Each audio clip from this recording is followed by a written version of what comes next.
ایک گاؤں میں مولوی صاحب رہتے تھے۔ مولوی صاحب گاؤں کی مسجد میں نماز پڑھاتے تھے اور ان کا اس کے علاوہ کمائی کا کوئی اور ذریعہ نہیں تھا، لہٰذا ان کا گزارا بہت مشکل سے ہو رہا تھا۔ اسی گاؤں میں ایک نرم دل جاگیردار بھی رہتا تھا، تو اس نے زمین کا ایک ٹکڑا مولوی صاحب کو ہدیہ کیا کہ ویسے بھی سارا دن آپ فارغ ہی ہوتے ہیں تو کھیتی باڑی کر لیا کریں تاکہ آپ کا گزارا اچھا ہو۔ مولوی صاحب نے گندم کاشت کر لی اور جب فصل ہری بھری ہو گئی تو اسے دیکھ کر مولوی صاحب کو بڑی خوشی ہوتی تھی۔ دن کا اکثر وقت وہ کھیت میں ہی بیٹھے رہتے اور فصل دیکھ دیکھ کر خوش ہوتے، لیکن اچانک ایک مصیبت نے ان کو گھیر لیا۔ گاؤں کے ایک آوارہ گدھے نے کھیت کی راہ دیکھ لی۔ گدھا روزانہ کھیت میں چرنے لگا۔ مولوی صاحب نے پہلے تو چھوٹے موٹے صدقے دیے تاکہ گدھا خود ہی فصل خراب کرنے سے باز آ جائے، لیکن گدھا منع نہیں ہوا۔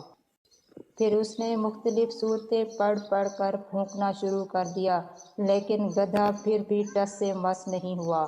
ایک دن پریشان حال بیٹھے گدھے کو فصل اجاڑتے دیکھ رہے تھے کہ ادھر سے ایک کسان کا گزر ہوا۔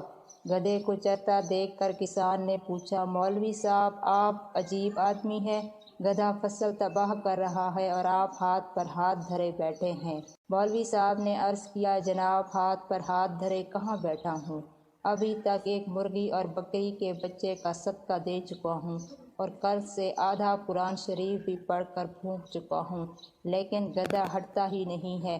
مجھے تو یہ بھی گدھا کافر لگتا ہے جس پر کوئی شے اثر نہیں کرتی۔ یہ سن کر کسان ہنس پڑا۔ کسان کے ہاتھ میں ایک ڈنڈا تھا، وہ سیدھا گدھے کے پاس گیا اور گدھے کو 2-4 ڈنڈے کس کر مارے تو گدھا کسی ہرن کی طرح چوکڑیاں بھرتا ہوا بھاگ کھڑا ہوا۔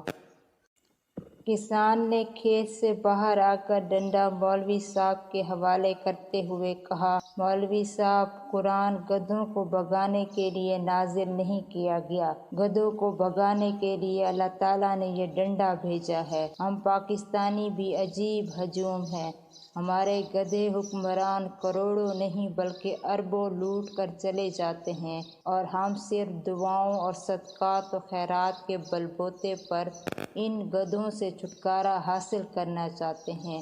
جب تک یہ ہجوم ایک قوم بن کر ان لٹیروں سے نجات کے لیے ڈنڈا استعمال نہیں کرے گی، یہ گدھے ملک و قوم کے تمام وسائل یوں ہی لوٹتے رہیں گے۔